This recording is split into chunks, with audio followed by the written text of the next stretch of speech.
Hey everyone, I'm Big John and welcome to another episode of the Disability Show right here on the Big John Network. So, this week I want to talk to you about pool tips. Now, I always say, like I said last month when I did our on-location tip video back in October, back when we were at Shades, we always talked about take a break from the parks, during your vacation or during your day, come back to your hotel, throw on the old swimsuit, and then just go to the pool and relax. Well, that depends on which pool you go to, because most of the hotels on property have two pools or more if you're at either Art of Animation or Pop Century. But anyway, it's a very good idea to just chill out at the pools. There's the quiet pools where they barely have anything, where you can just relax, enjoy yourselves.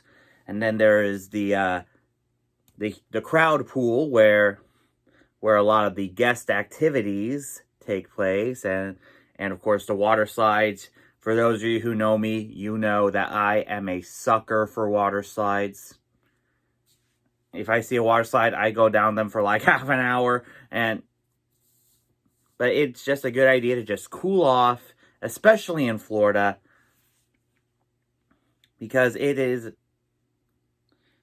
no matter where you're coming from, especially this time of year when most people in Florida are wearing jackets, the tourists will always use the pools.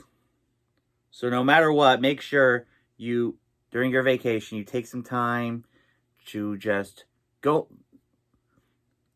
take a break from the parks and just go swimming, because it gets hot during your day at the park. So anyway, that's my tip. Let me know in the comments if you have any questions on how to do Disney for people with disabilities, and I'll make sure it gets into a future episode. And now it's time for this week's Top 5. So, there are some great 3D attractions at Disney. Some better than others. I'm looking at you, Tough to Be a Bug. So, this week, my top 5 favorite 3D attractions. And no, Tough to Be a Bug is not in it, because those of you who know me will know that I am not a fan of Tough to Be a Bug. So anyway, number 5, Mickey's Philharmagic at the Magic Kingdom. Now, it just reopened the other day, I believe, with the all-new new film setting, the new projection setting, and the new Coco scene that's between in Lion King and Peter Pan. I was trying to film it, but I was asked not to because there's no filming of Philharmagic allowed, even though some other people have gotten away with it in the past. But anyway, it is a great movie.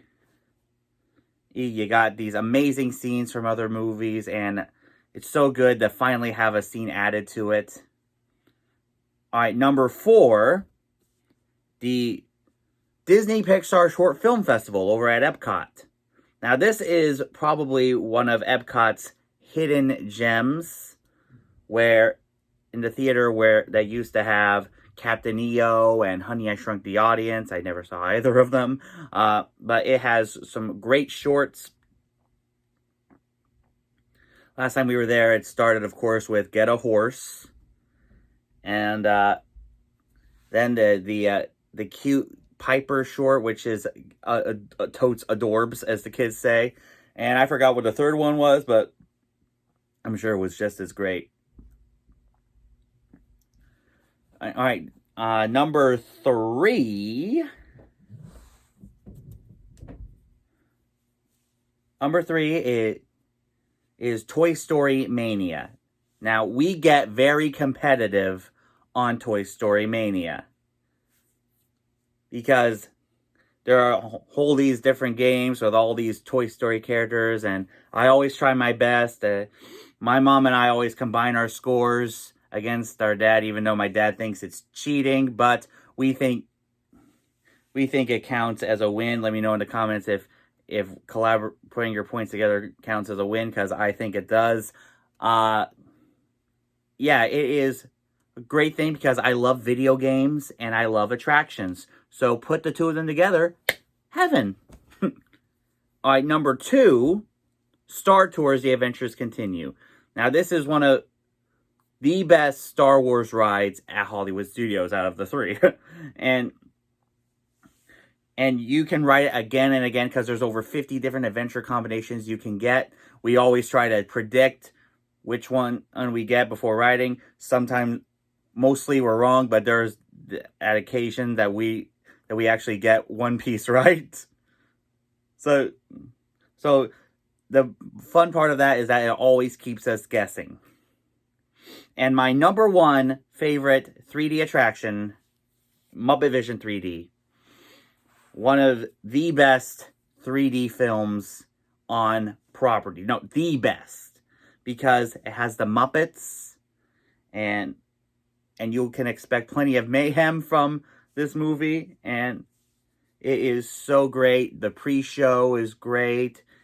And we have a video coming up from when we were there in October when they had the preview for Muppet's Haunted Mansion in the pre-show. Can't wait to show you that coming up very soon. And it is and you got Sweetums coming out of the movie into the audience, which is really funny to see. And yeah, it is so great to have a little bit of Muppets at the parks, or going on Main Street like the Muppets are doing their Christmas caroling for Disney's Merriest Nights over at Disneyland. But it's very cool. Anyway, let me know in the comments what your favorite 3D attraction is. So as you can see, I'm sporting my Night of a Million Lights shirt from Give Kids the World that I ordered online from last year, because this year that Give Kids the World has brought back their Night of a Million Lights. For those of you who aren't familiar, Give Kids the World is a nonprofit charity resort over in Kissimmee, Florida, right near Disney property. And it provides resort lodging for families with children who have life-threatening illnesses. And it lets them have access to their favorite theme parks, and they don't have to pay a cent for it, which I think is very, very cool. Last year, the resort wasn't open because of COVID, but they decided to do this Night of a Million Lights to raise money for the resort. And of course, they're doing it again this year, which is really awesome. And with people now staying at the resort again, they now do trams that take you around the resort, so you don't have to just walk to every single house. Some houses you walk to, for the rest, you got the tram, which is cool. You got Santa, you got Mayor Clayton. All the houses are sponsored by local places, like, of course, Disney and Universal, SeaWorld. So many great places have contributed to this amazing charity. And if I were you, I would go to givekidsworld.com and send a donation, because it really helps them out.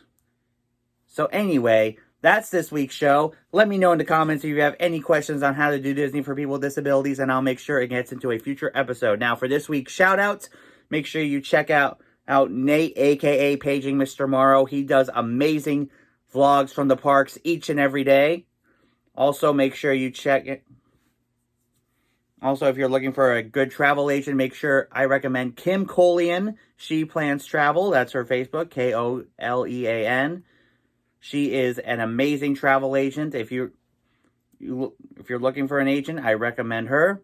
Also, make sure you check out my fellow Mainer turned Floridian, Drew in the Moment. He does amazing live streams from the parks each and every week. Also, make sure you check out my friend Just Lil Holly. She does the most adorable unboxing videos. And as always, for the latest attraction news, make sure you check out my good friends over at Attractions Magazine. And until next time, have a zippity-doo-dah day.